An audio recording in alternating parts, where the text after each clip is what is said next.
Madweyaanimad, and welcome everyone to today's online program.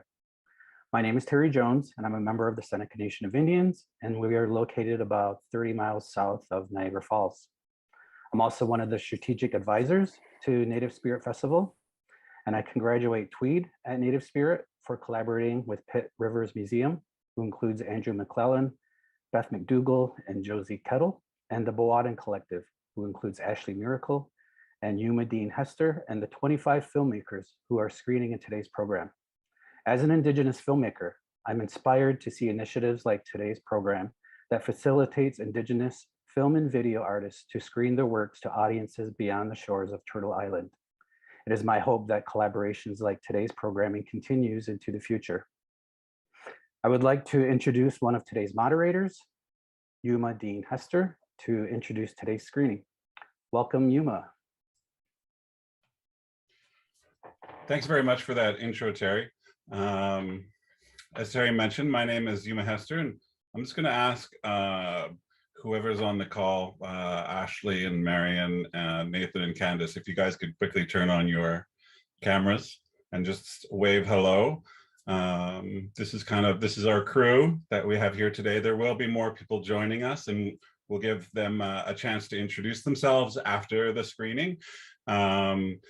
But they will also be dropping some notes into the chat. Maybe they'll give some links about some works that they have coming up, links to some of exciting things that they have going on. Feel free to follow those links. And yeah, absolutely, as Josie said right off the top, love comments, love questions,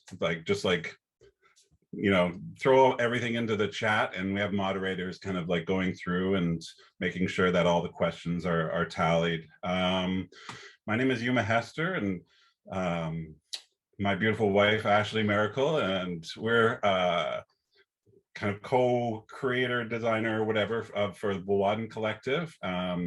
And last year, basically during the pandemic, so the lockdown, my brother Christopher Wong and I were kind of sitting on our couch in our living room, and we talked about like putting out some content to doing some stuff. So basically, you know, I reached into my Rolodex and he reached into his Rolodex, and we just contacted some of our really close friends, and they provided pieces for this web series that went live on YouTube. And we're exceptionally proud and exceptionally grateful for all of the support that everybody was able to provide. People donated pieces, and it was all basically in the name of elevating Indigenous voice. It's an exciting time, and we'll talk a little bit more about that later at the end of the program. For Indigenous filmmaking here in Canada, and I think all over the world. But yeah, this is just a quick introduction, and I wanted to say, yeah, I hope you really enjoy the shorts, and we'll touch base back in a few minutes. I'm gonna hand it over to Andy and ask him to play that stank funk. Thanks very much for everybody who's stuck around watching the show. Really appreciate all of you being here. So now we'll get to the panel portion of the presentation. If I could ask our faithful artists and filmmakers to turn on their cameras and microphones.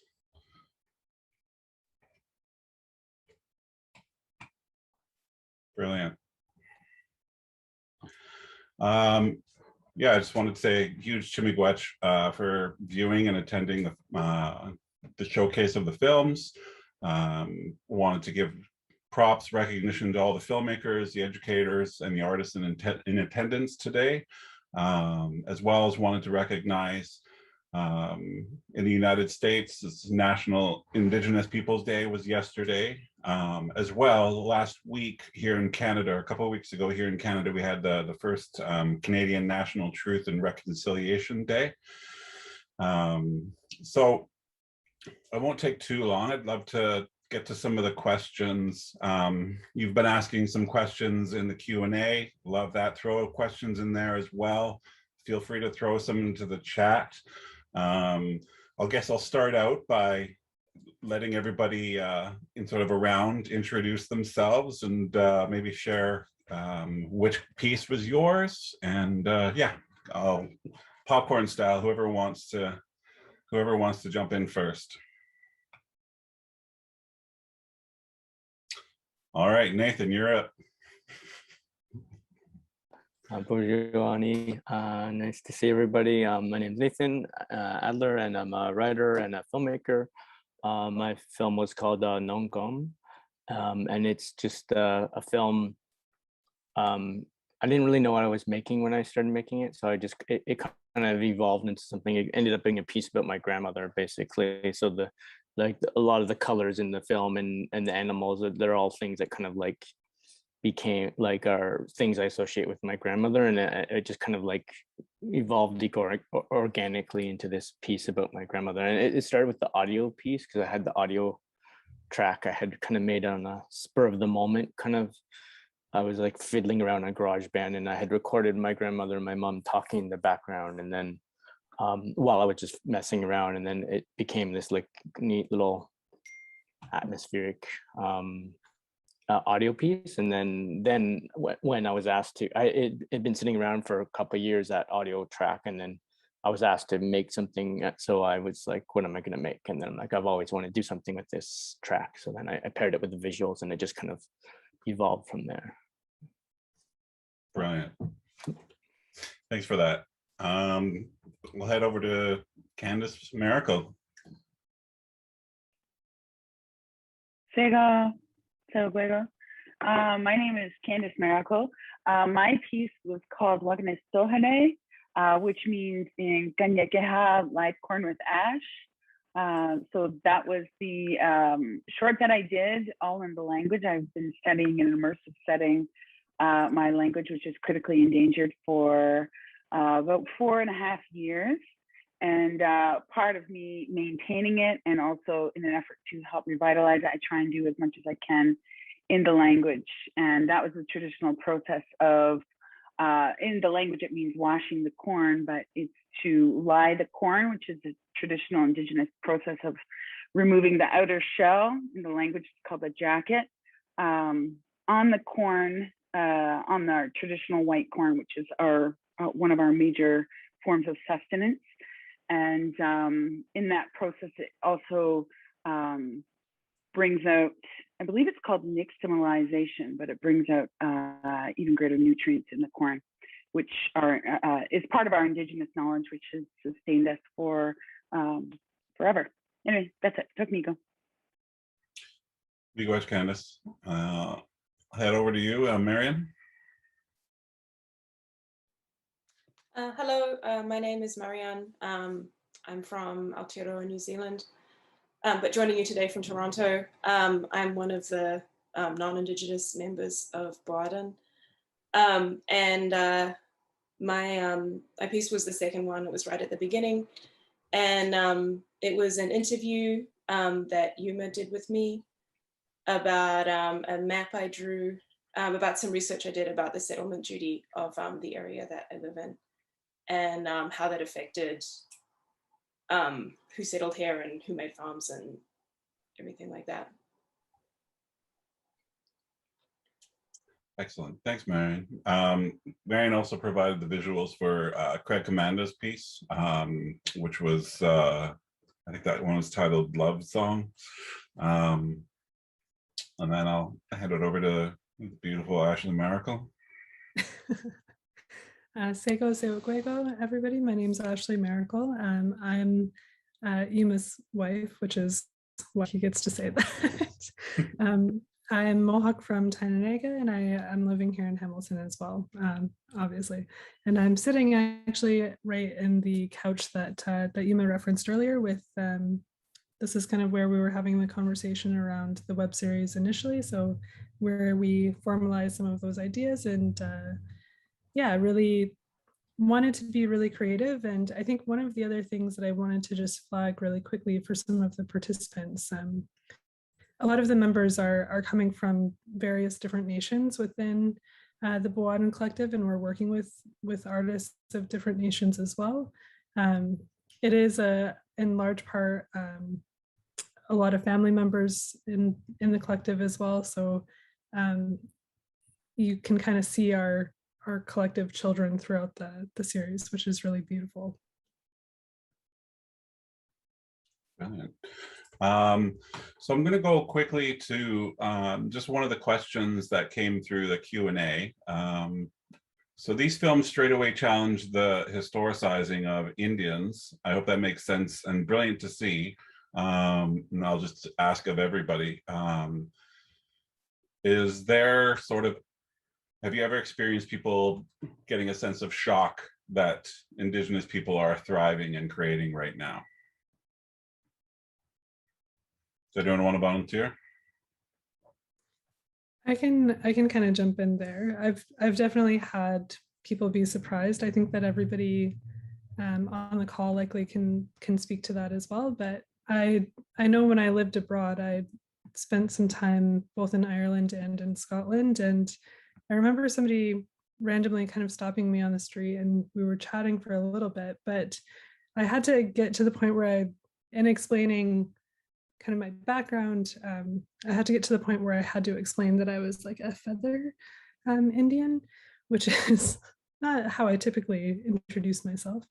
But it was a really interesting conversation because he was convinced that I couldn't be, because in the narrative that he had been told his entire life, we didn't exist anymore. We had been exterminated, basically. So I find it really interesting to see, and this kind of does speak to that historiography piece. It's really interesting to see what lens history is coming from, and who that benefits. And I think it's really important for us to question that as well. So in terms of how we've created the web series, I really appreciate that it is Indigenous people and allies coming up and kind of speaking back to those concepts.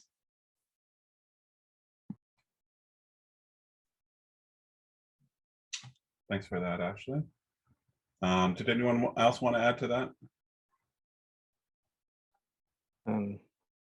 My piece is very personal. It doesn't speak to those kinds of themes, but I think anytime people make our work, we make our work, and then it ends up kind of refuting those kind of outdated notions of our non-existence, just by us being like, well, we're still here, kind of thing. We're still making work, and it's anytime you make anything, you're basically kind of like refuting those kind of ideas. So.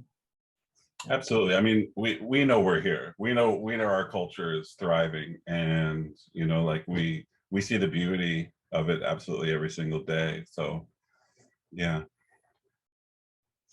All right. So I think I wanted to just ask sort of a personal question of everybody, and we can do sort of a round table. And so Indigenous representation in film and media arts specifically has substantially increased in the last year. And maybe this is microcosm in Canada, maybe the United States.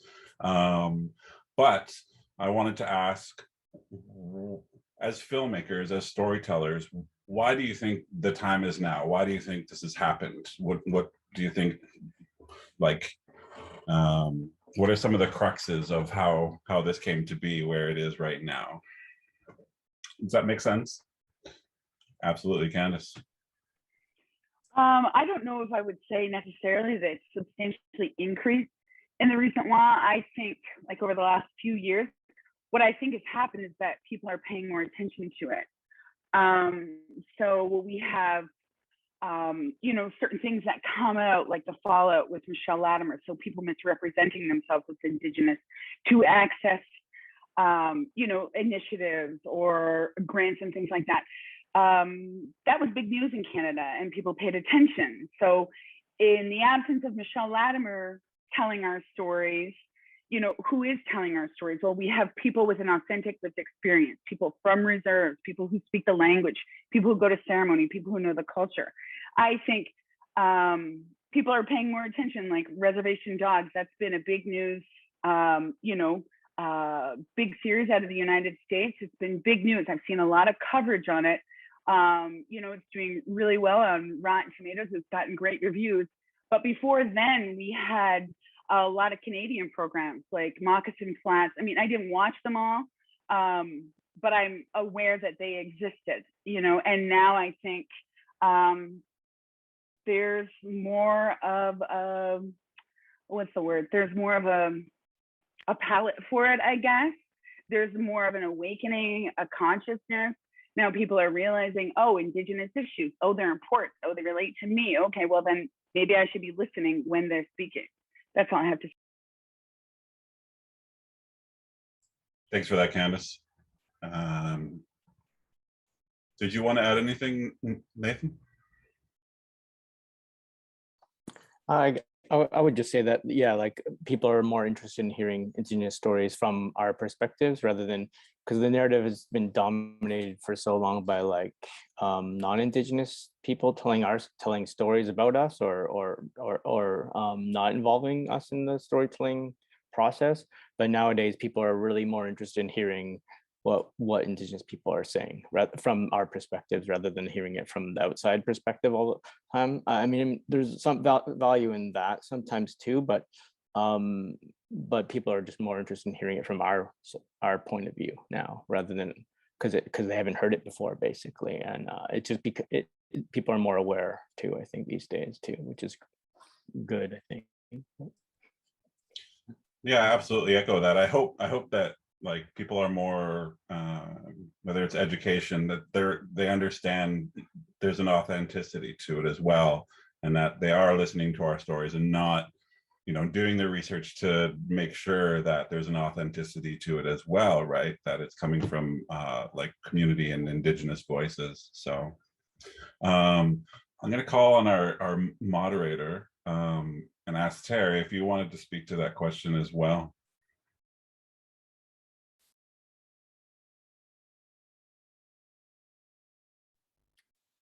Oh, hi everybody.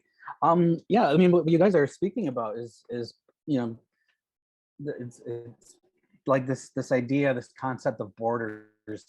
You know, like we're south of the border, you guys are north of the border, but yet I feel like sometimes the content of our lives may be different, but the processes that we are all going through are the same. And all of the ideas that you're talking about now about representation and who's telling our stories, and you know, historically it hasn't been through our lens, and we're kind of taking that lens.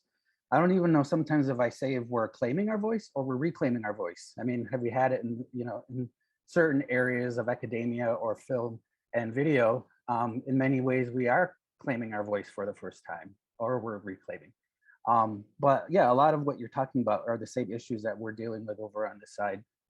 If you would look at it that way, thanks to, you know, online and virtual, we're kind of like that border's kind of dissolving, and we're able to have discussions like this where we realize that we're kind of fighting for the same thing, you know, to have authenticity voices to our film works. Brilliant, thanks for that. Yeah, absolutely. Ashley, did you want to add anything? No, there's another question in the chat though about Indigenous languages that I think would be a good discussion as well.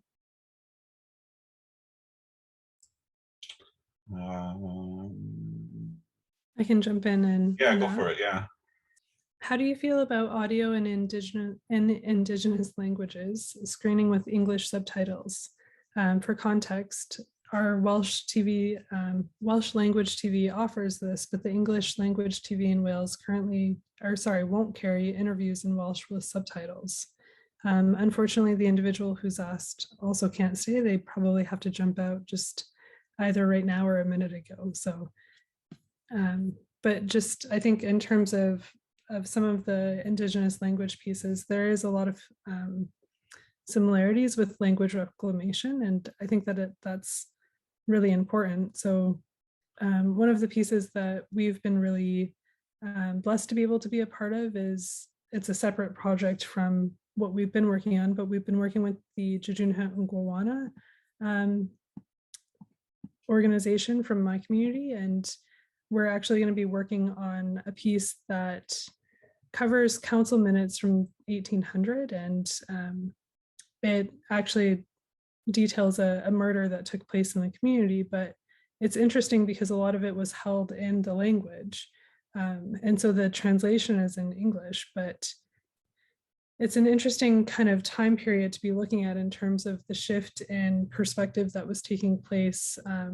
Some people that had been, you know, Christianized and kind of walking closer toward Western ways of understanding, but they still ended up having what would have been kind of considered the trial in more of a restorative justice, so like a traditional practice from our perspective.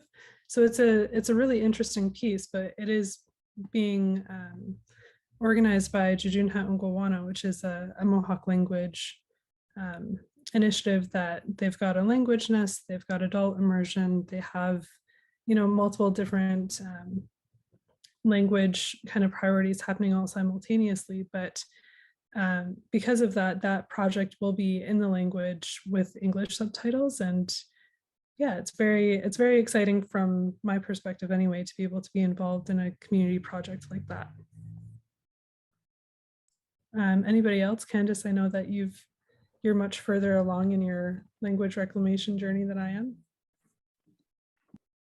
Right, sorry, what was the question? How do you feel about creating films with Indigenous language and screening them with English subtitles? Contextually, Mark was indicating that in Wales, the Welsh language TV will do that, they'll offer that, but the English language TV in Wales won't actually carry interviews in Welsh with subtitles. So they just don't play it. Is that what happened? You don't know.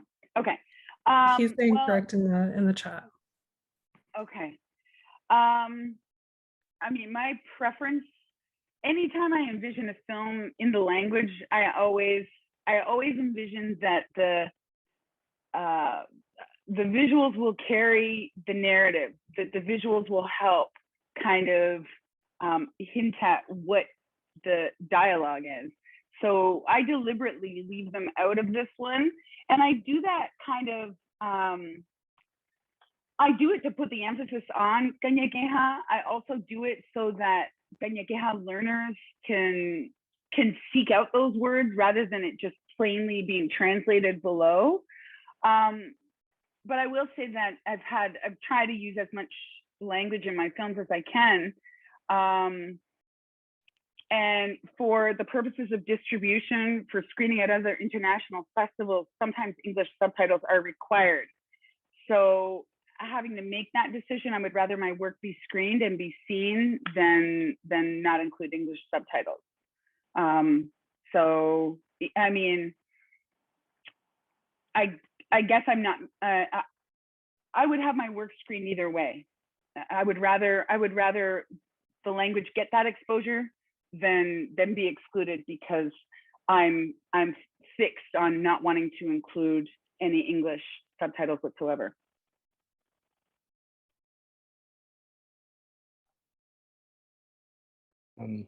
Yeah, I kind of have a similar thing with sometimes I don't like to translate the language. I'll just leave it, if there's a word, I'll just leave it embedded in the film or whatever, and I won't bother translating it the English version. I'd rather just have it there.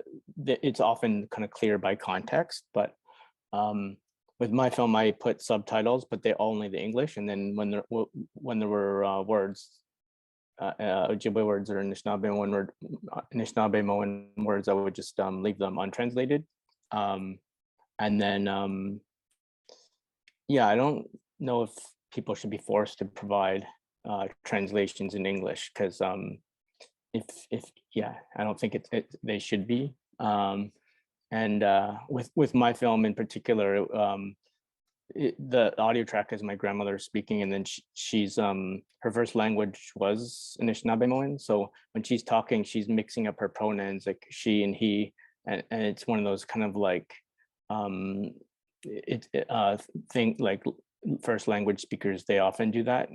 So for me, when I hear Anishinaabe words or Ojibwe words, I don't really feel like it's up to me to translate. It's like I'm still trying to learn too. So it's like if you hear a word, it's up to the listener. And if you don't provide a translation, then you're forced to like listen really hard to try to figure out the words. Where it's just, so that's kind of what I was thinking with mine.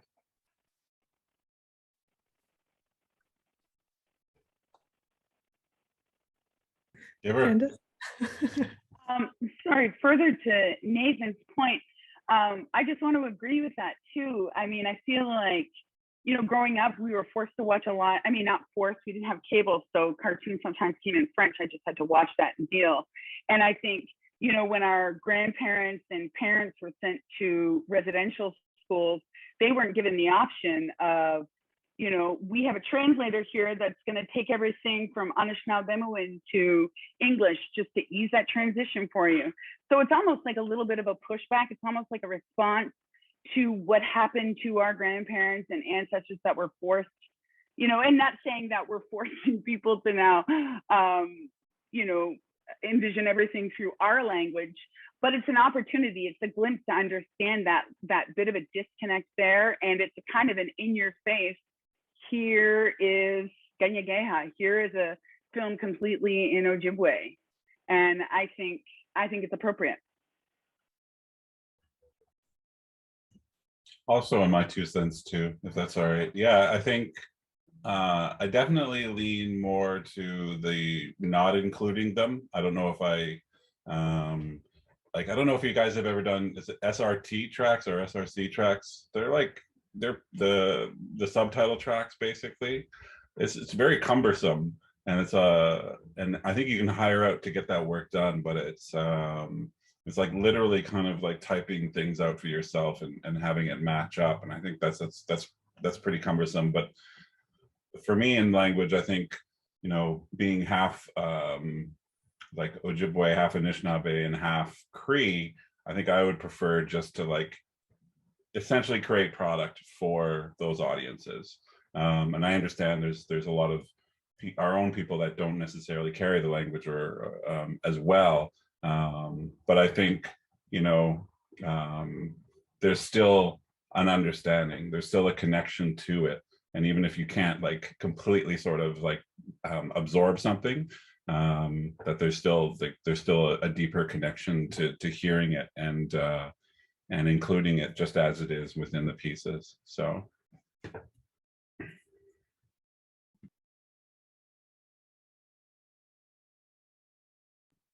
I'll jump in with a question. So I'm going to pull it back a little bit, if that's okay, and just sort of like maybe speak to some of the more introductory pieces. Let's say we take a baseline of like people who aren't familiar with like Indigenous cinema. What are some introductory pieces that you guys can recommend to Indigenous film? Yeah, just what are some of the introductory pieces that you would recommend to some of our audience? I think somebody in the chat mentioned Mark, I believe, Edge of the Knife, a terrific film, all in the language. But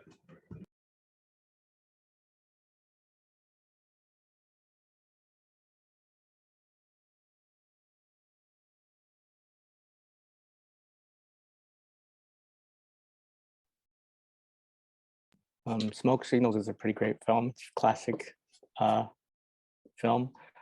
Beans is a really cool film I've seen recently. I don't know. There's so many good films. It's hard to pick just like one, but yeah, most recent one I've seen that was really awesome was Beans, because it was from a younger person's perspective, and it was all about anyway, just go see it. It's good.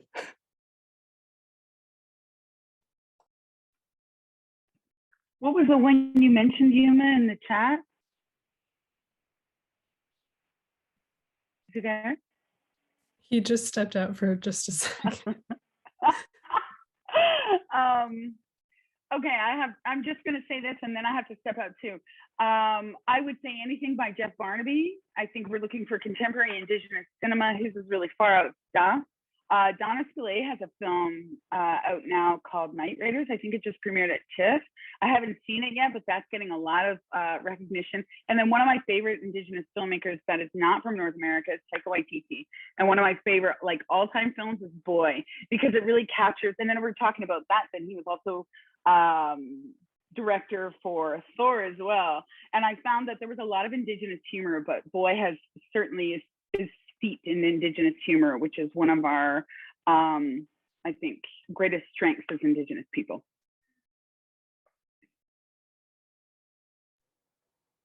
I loved how subjective that was in Thor. Sorry. Yeah. What? Sorry, what do you mean? It, I think I said subjective, but I meant something different. It was just very like the kind of undercurrent of a lot of that humor was so like, I can see how it would have been missed, but like as an Indigenous audience member, I was like, yeah, exactly. You could catch it, or the kind of like aspect of it where he's a superhero, but he's still making fun of himself. He's still very like humble in his character, and I think that's very much like an Indigenous quality as well. Yeah. So Yuma just put in the chat the film that he was talking about, and it's What We Do in the Shadows, which is also the same director. Oh, it's Taika Waititi, right? And Jermaine Clement. I have to step away, but I'll hopefully be back. Okay. I think also another great film from my part of the world that's like a little bit older, but it's a beautiful film is Whale Rider. It's based on a novel by Witi Inamahia, and it's like it's just a really beautiful story. Awesome, thanks for that. So I just have one more question, unless there's more questions from the Q&A or in the chat feed. Thanks for being just a super active chat. I really appreciate that. Makes things go along a lot smoother. So for me anyway, it was interesting sort of watching all the pieces together again. I don't actually know if I've ever sat and watched everything in a complete sitting, but I wanted to give the opportunity for everybody involved to kind of go around and to provide some last thoughts, maybe where you were when you were putting these pieces together, and then just give you a chance to plug anything that you have coming up. I can call on Nathan again. So yeah, I was just happy to have made this work, and also because I didn't have it planned ahead of time, it was very organic, and I was very pleased with how it turned out. So I'm looking forward to making more work for Bawaadan, because they've asked for me to make something else, so now I've got to. Oh no, okay, no, that's okay. So I have a audio piece that's screening at Imaginative this year. So like in another week or so, the festival starts, and it's part of the Indigital space on the this year's virtual. So and the Indigital space on their website is free, I believe, too. So you can check out my work there. And that one's just an audio track without any visuals. And then there's and then my most recent book is called Ghost Lake. So it's a book I wrote. So it's a short story collection, because I'm a storyteller first, in whatever format that comes in, whether it's a film or a short story. So yeah, those are the two recent things. I have other things I'm working on, but oh yeah, I have a story in this anthology, which is pretty cool too, Love After the End. It's a indigiqueer anthology edited by Joshua Whitehead, and there's some really cool stories in here, so if you want to check those out. Yeah, so that's plugging a few of my things, so if anyone wants to check them out, be great. Amazing, thanks Nathan. Marjan? What was the question again? Sorry, I got distracted getting into all the cool stuff that Nathan's doing. Yeah. last thoughts where you were maybe when we're sort of putting this piece together, and then just plug anything you have coming up. Right, yeah.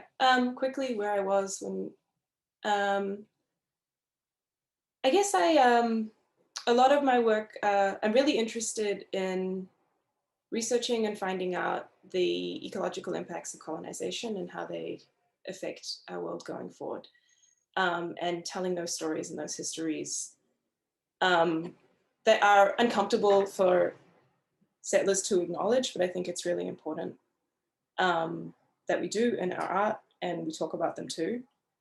And what I've got going on next week, there's a festival that's happening at the Art Gallery of York University, which is a university here in Toronto. And it's a very exciting collaboration between Good School, which is this 20-year-old art collective that's based in Indonesia, in Jakarta, and they've been in residence on and off, especially throughout the pandemic, at the Art Gallery of York University, and they have decided to bring together a super collective of Toronto art collectives to make a festival at the Art Gallery of York University. We've been planning it on Zoom for about 1.5 years. And, you know, given the amount of COVID restrictions that are now happening at the university, it's going to be partially online. You're welcome to tune into it. There's going to be some bizarre programming and some delightful programming and some really thoughtful, insightful programming. And it's been a long time coming, but if you're interested in conversations about collectivity and collaboration, and how, you know, and what we can learn when collectives talk to each other from different countries and different systems, then that'll be a really interesting place and time to do that. And thank you for today. Is there a link you can drop? Yes, let me go find it. Hold that thought. I'll put it in the chat, but please yeah. Amazing, thank you. Candace, are you there? Are you back? Okay. So I'm gonna go quickly, and basically I am just gonna shoot something into the chat here as well. As Nathan was mentioning, the last year was intense, amazing for everybody, and it was such a gift and such a pleasure to continue to put stuff out. And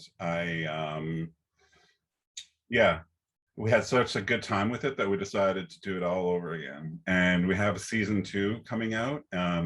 We have unique pieces from Marjan, from Candace, from Nathan this year, plus well over 35 artists from across the world, essentially, New Zealand, the United States, and Canada. And I just threw up the link to this to our YouTube channel.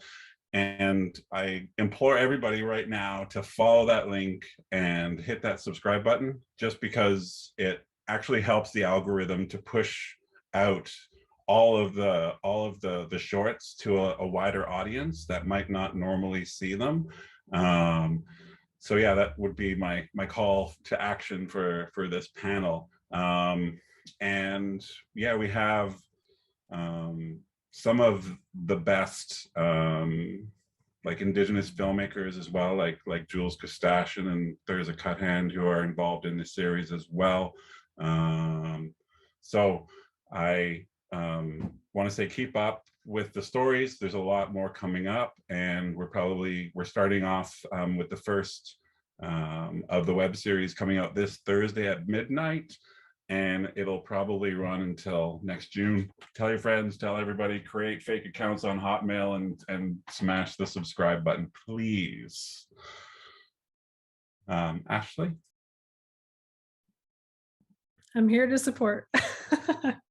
No, I'm very much looking forward to the next series. And yeah, I realized earlier I did not comment on which ones that I had helped out with, because it varied in multiple of them. So there's some that I've been a prop holder for, some that I've created the props for, and others that I've helped to actually direct. So there's a bit of variation in terms of where we've gone, but I think that it's very exciting to see some of the pieces that are coming up, and I do get to have a little bit of a sneak preview sometimes by looking over Yuma's shoulder when he's working. So that's it's very exciting, and I'm looking forward to them as they start dropping. So definitely subscribe, and they are released weekly and starting this week, I believe.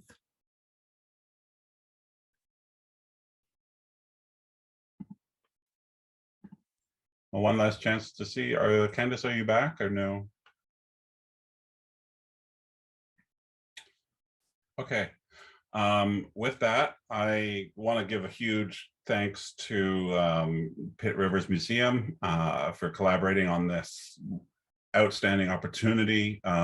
Huge adulations and to Tweed as well for bringing this ragtag crew together, and yeah, really appreciate the ability to talk a little bit more about the work and to do a little bit more of a share back about everything. So yeah, Chimigwech, but I'll hand it over to Terry to close it off. Hey, thanks, Yuma. Not only being a strategic advisor for Native Spirit Festival, I'm also a filmmaker, and I just want to give a couple updates in terms of what I'm working on. Most recently, I was asked by Native Spirit Festival and the Micromania Film Festival based out of Buffalo, New York, to curate a program of Haudenosaunee films, micro short films, which are less than 5 minutes long. And on September 4th, we had screened at the Birchfield Penny Art Center in Buffalo, New York, and had a great response. And it turned out that the CEO of the Seneca Niagara Casinos came to the event and was completely blown away by the whole program. And they want to bring it to the Casino and National Heritage Month in November. So actually Candace's piece, Lyed with Corn, is included in as one of the 12 programs or films.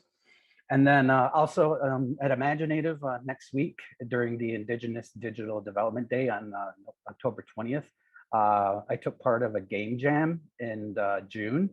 And my team, one was from Vancouver, another one was from Hawaii. And we came up with an idea to indigenize the classic video game Zelda, where we made him an indigenous character, and his community village was territory, indigenous territory, and the outside world was influencing their way of life. So he has to venture out and see where these impediences were coming from. And actually, our team won Best Concept. So yeah, I'm excited to watch how they're going to present our pitches next week. But aside from that, wow, what a great conversation. I feel like this was just the tip of the iceberg, just starting to start these dialogues between each other in a platform where we're usually not, that now that I'm really grateful that we're invited to. And congratulations to everyone who took part in today's programming, including Tweed at the Native Spirit Festival, Andrew, Beth, and Josie at the Pitt Rivers Museum, and Ashley and Yuma, and the other filmmakers at the Bawaadan Collective. Yahweh for sharing your films with us today. And thank you to everyone who joined us here online. And in our language here on Seneca territory, we don't have a word for goodbye. So I'll just say Eskongeyai until we meet again. Yahweh.